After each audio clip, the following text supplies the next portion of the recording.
रोज़ सुबह सुबह उठ के जहन में सिर्फ एक ही बात होती है कि आज क्या पकाना है। और मुझे जिस दिन ना समझ लगे कि क्या पकाना है तो उस दिन मैं बना लेती हूँ आलू गोश्त। और आज सोचा आप लोगों के साथ भी शेयर करती हूँ कि मैं आलू गोश्त का सालन किस तरह से बनाती हूँ।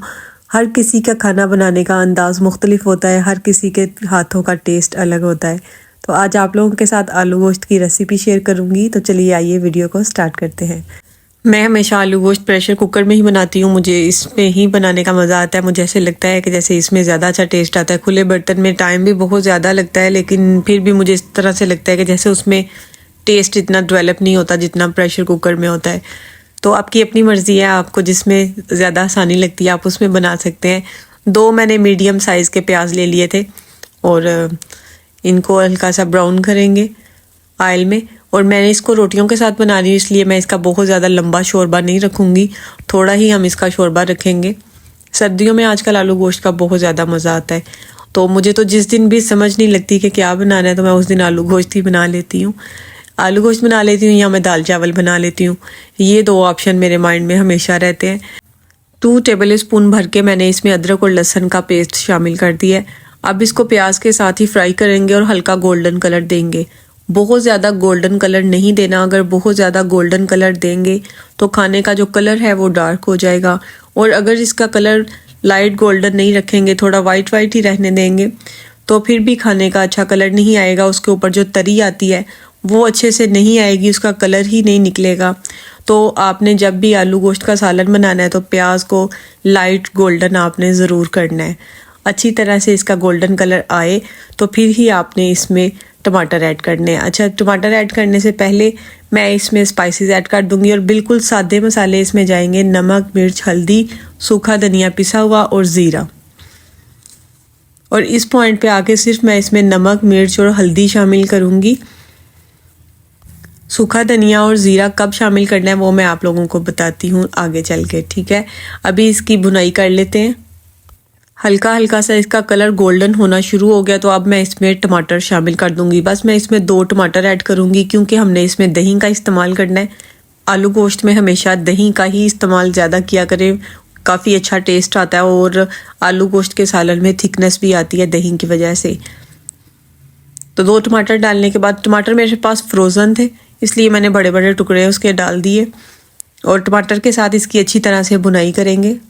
फ्रीज़र के जो टमाटर हैं वो अक्सर ऐसे होता है कि ये ठीक से मैश नहीं होते। अगर तो आप कोई सब्ज़ी बना रहे हैं फिर तो मसाला ठीक से मैश ना हो तो कोई मसला नहीं होता, लेकिन अगर आप कोई ग्रेवी वाला सालन बना रहे हैं, जिस तरह से अभी मैं शोरबे वाला बना रही हूँ आलू गोश्त, तो उसमें मसाला अच्छे से ही ब्लेंड हो तो अच्छा लगता है।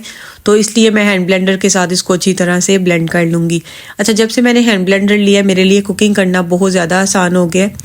किसी भी अलग बर्तन में निकाल के इसको ब्लेंड नहीं करना पड़ेगा, इसी में ही हम ब्लेंड कर लेंगे और गरम गरम को ही ब्लेंड कर लेंगे। जग में डाल के अगर ब्लेंड करना हो तो हमें ठंडा करने का वेट करना पड़ता है। तो हैंड ब्लेंडर इसलिए मुझे बहुत अच्छा लगता है क्योंकि इसको हम इसी तरह से यूज़ कर लेते हैं। किसी भी खाने में यूज़ करना हो, किसी चीज़ को ब्लेंड करना हो तो गरम गरम भी ये ब्लेंड कर देता है।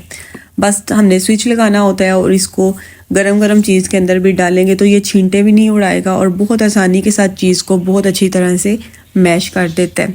तो आप लोगों को मैं फुल रेकमेंड करूँगी, अगर आप लोग ख़रीदना चाहते हैं तो इस हैंड ब्लेंडर को ज़रूर ख़रीदें। लेकिन एक चीज़ आप लोगों के साथ क्लियर कर दूँ कि अगर आप इसका फुल सेट ख़रीदेंगे तो उसका आपको बिल्कुल भी कोई फ़ायदा नहीं होगा, क्योंकि मैंने जो सेट ख़रीदा था वो मेरे पास पूरे का पूरी वैसे ही सारी एसेसरी पड़ी है, वो बिल्कुल भी काम नहीं आती।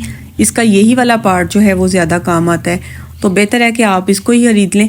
बाकी के पार्ट्स में एक ब्लेड आते हैं उसमें बॉक्स में, उसमें चटनी वगैरह बना लेते हैं। एक साथ बीटर आता है वो इसके आगे फिक्स हो जाता है, वो भी इतना काम नहीं आता। एक ग्लास होता है वो भी किसी काम नहीं आता। अब बस यही वाला पार्ट इसका बहुत ज़्यादा काम आता है। तो एक तो ये कि आपको ये सस्ता भी पड़ेगा, अगर आप ये सिंगल परचेज़ करेंगी तो ये आपको पड़ेगा तकरीबन 3 से 3.5 हज़ार में ये मिल जाता है सिंगल। और अगर आप पूरा सेट ख़रीदना चाहती हैं तो पूरा सेट जो है वो 8 से 10 हज़ार का आता है। तो मैंने पूरा सेट ख़रीदा था, वो मेरे किसी काम का नहीं है, उसके सारे पार्ट्स वैसे के वैसे ही पड़े हैं। तो मैं सिर्फ इसका यही वाला पार्ट ही ज़्यादा यूज़ करती हूँ, तो है बहुत काम की चीज़। तो अगर आप लेना चाहते हैं तो ज़रूर लीजिएगा। अच्छा, मसाले की अच्छी तरह से बुनाई करने के बाद मैंने इसमें चिकन ऐड कर दिया था और चिकन की थोड़ी बुनाई की और साथ में दही ऐड कर दिया। अब दही के साथ इसकी अच्छी तरह से बुनाई करेंगे। अच्छा, दही को शामिल करते वक्त एक चीज़ का आपने ख्याल करना है कि जब भी आपने दही शामिल करना है तो पहले दही को अच्छी तरह से विस्क कर लेना है, अच्छी तरह से फेंट के फिर आपने शामिल करना है। अगर आप इसी तरह दही शामिल कर देंगे तो दही फट सकता है और उसमें गुठलियाँ बन जाएंगी। अब दही जब आपने डालना है और फ्लेम को भी आपने बिल्कुल स्लो कर देना है, तो फिर आपने इसमें दही ऐड करना है। दही के साथ अब इसकी हम अच्छी तरह से बुनाई करेंगे ताकि जो ऑयल है वो सेपरेट हो जाए और दही का पानी खुश्क हो जाए। अगर ऑयल सेपरेट नहीं होगा, दही का पानी खुश्क नहीं होगा और आप इसमें पानी ऐड कर देंगी तो फिर आपका जो शोरबा है उसका टेस्ट भी बिल्कुल ख़राब हो जाएगा और खाने का कलर भी अच्छा नहीं आएगा। तो आपने बस इस चीज़ का ख्याल करना है कि ऑयल को सेपरेट होने देना है, अच्छी तरह खाने की बुनाई करनी है, दही के पानी को खुश्क होने देना है। और जब दही का पानी अभी खुश्क नहीं होगा, इसी पॉइंट पे मैं इसमें आलू शामिल कर दूंगी ताकि आलूओं के अंदर भी अच्छी तरह से दही के जो फ्लेवर हैं वो इसमें भी चले जाएं, तो बहुत अच्छा टेस्ट आएगा आलू का भी। आलू फीके फीके से नहीं रहेंगे। तो याद रहे फ्लेम को मैंने मीडियम रखा हुआ है। मीडियम रख के मैं आलू और गोश्त की अब अच्छी तरह से बुनाई करूँगी। और बुनाई करते वक्त आपने इस चीज़ का ख्याल करना है कि बहुत ज़्यादा आपने इसमें चम्मच नहीं चलाना। अगर आप बहुत ज़्यादा चम्मच चलाएंगी तो चिकन भी टूट जाएगा और आलू भी टूट जाएंगे। बस एहतियात के साथ आपने इसकी बुनाई करनी है और वक्तन फ़ोक्तन आपने इसमें चम्मच चलाते रहना है। अच्छा जी, अब इस पॉइंट पे आके मैं इसमें सूखे धनिया का पाउडर शामिल करूँगी। मैंने पहले क्यों नहीं शामिल किया, वो इसलिए नहीं शामिल किया क्योंकि अगर इस पॉइंट पे आके आप बुनाई के टाइम पे सूखे धनिए का पाउडर इसमें शामिल करेंगी तो इसकी खुशबू बहुत तेज़ आएगी। अगर आप पहले ही शामिल कर देंगी तो फिर इसकी खुशबू इस तरह से नहीं आती, ना ही इसका टेस्ट इतना ज़्यादा डेवलप होता है। तो आप कभी जब भी आलू गोश्त बनाएं तो आप इस तरीके से बना के देखें, आपको खुद फ़र्क फील होगा। बहुत ही मज़े का आलू गोश्त का सालन बनता है। अब हमने इसकी अच्छी तरह से बुनाई करनी है। अभी आप देखें कि आपको कोई भी इसमें ऑयल नज़र नहीं आ रहा और ना तो अभी आलू की बुनाई हुई है अच्छी तरह से, ना ही चिकन की बुनाई हुई है। तो सारा काम तो बुनाई का होता है। अच्छी तरह से बुनाई करें तो फिर ही सालन का जो टेस्ट है वो आता है और कलर भी इसका अच्छा आता है। अगर आपको लगे कि ये नीचे थोड़ा थोड़ा जलना शुरू हो रहा है तो आप इसमें एक एक बूंद पानी का डालते जाया करें। लेकिन आपने ये नहीं करना कि जल्दबाजी में कि ये नीचे से लगना शुरू हो गया तो हम इसमें पानी अब जल्दी से डाल लें, इसकी बुनाई हो चुकी है। ऐसे नहीं होता। आप थोड़ा थोड़ा पानी ऐड करें और साथ साथ इसकी बुनाई करते जाएं। जब आपको लगे कि ऑयल इसका पूरा रिलीज़ हो गया, जिस तरह से भी आपको नज़र आ रहा है, तो इस पॉइंट पे आके आपने इसमें जितना पानी रखना हो आप उतना पानी इसमें डाल दें। मैंने क्योंकि आज रोटियों के साथ बनाना था इसलिए मैंने इसमें बहुत ज़्यादा पानी नहीं ऐड किया, थोड़ा ही पानी मैंने रखा है। तो जितना आपको पानी रखना हो इस पॉइंट पे आके आपने पानी डाल देना है। मैं कुकर में बनाती हूँ इसलिए मैं इसको 5 मिनट के लिए बंद करूँगी। जैसे ही इसमें एयर आ जाए तो उसके बाद 5 मिनट तक ये कुकर चलेगा। तो 5 मिनट के बाद मैं इसको खोल लूँगी क्योंकि चिकन है और चिकन इतना ज़्यादा टाइम नहीं लेता। 5 मिनट तक जो है वो चिकन भी अच्छी तरह से गल जाएगा और आलू भी अच्छी तरह से गल जाएंगे। और एक चीज़, जब आप कुकर को खोलते हैं तो जब आप इसकी हवा को रिलीज़ कर देते हैं तो उसके बाद आपने एकदम से ढक्कन नहीं खोल देना होता। आप 2-4 मिनट वेट किया करें। ऑयल जैसे ही ऊपर आ जाए तो उसके बाद आप इसको खोला करें। तो अभी मैं आप लोगों के सामने खोलती हूँ, आप लोगों को कुछ आइडिया हो जाएगा। क्योंकि अगर आप उसी वक्त इसको खोलेंगी तो ऑयल ऊपर नहीं आता।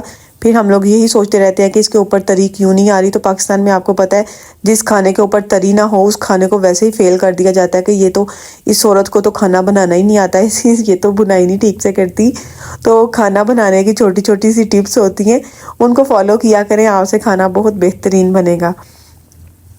अच्छा जी, एक चीज़ और आपने नोटिस की होगी कि मैंने इसमें ज़ीरा नहीं ऐड किया था। ज़ीरा मैं इस पॉइंट पे आके डालूंगी जब मेरा खाना बिल्कुल तैयार हो चुका है। मैंने ज़ीरे को अच्छी तरह से दरदरा सा पीस लिया है और साथ में मैंने इसमें डाल दिया है 1 टीस्पून भर के गरम मसाला।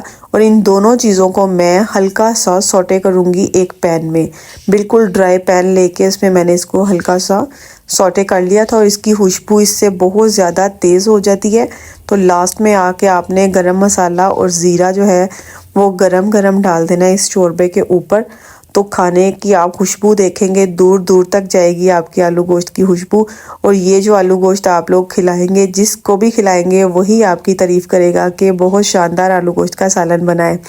अब हम इसमें ज़ीरा और गरम मसाला डाल देंगे और साथ में इसमें ऐड कर देंगे हरी मिर्चें और हरा धनिया। जब आपने इसमें हरा धनिया और हरी मिर्चें डाल देनी है फिर आपने इसको ढक्कन दे के कुछ देर के लिए गरम गरम को ही बंद कर देना है। जब आप इसको बंद कर देंगी तो जो धनिए का और हरी मिर्चों का जो फ्लेवर है वो भी खाने में जाएगा और हरी मिर्चों की जो खुशबू है वो भी आपके खाने में जाएगी। और फ्रेश हरी मिर्चों की जो खुशबू होती है वो खाने का मज़ा और दुबाला कर देती है। तो बहुत ही बेहतरीन मज़े का ये आलू गोश्त बनता है। आपने अब जब भी ट्राई करना है इस रेसिपी को ज़रूर ट्राई करना है और मुझे कमेंट सेक्शन में ज़रूर बताया करें कि आपको मेरी रेसिपीज़ कैसी लगती हैं। जल्दी से बस मैंने सालन बना लिया था और साथ ही मैंने फिर गरम गरम बना ली थी रोटियाँ, क्योंकि आज मुझे रोटियों के साथ ही आलू गोश्त बनाना था। अक्सर वैसे मैं ज़्यादातर जब भी आलू गोश्त बनाती हूँ तो मैं इसके साथ ब्राउन चावल बना लेती हूँ। बच्चों के स्कूल से आने का भी टाइम हो गया था और मैं जल्दी से बस अब रोटियाँ बना लूँगी। आजकल वैसे भी सर्दियाँ आ गई हैं और टाइम का बिल्कुल भी पता ही नहीं चलता किस तरह से टाइम गुजर जाता है। सुबह से मैं उठी हुई थी और बहुत से काम थे आज करने वाले, वो सारे मैंने ख़त्म किए। और जितना भी आप भागदौड़ कर लें, आपको पता है घर के काम बिल्कुल भी ख़त्म नहीं होते।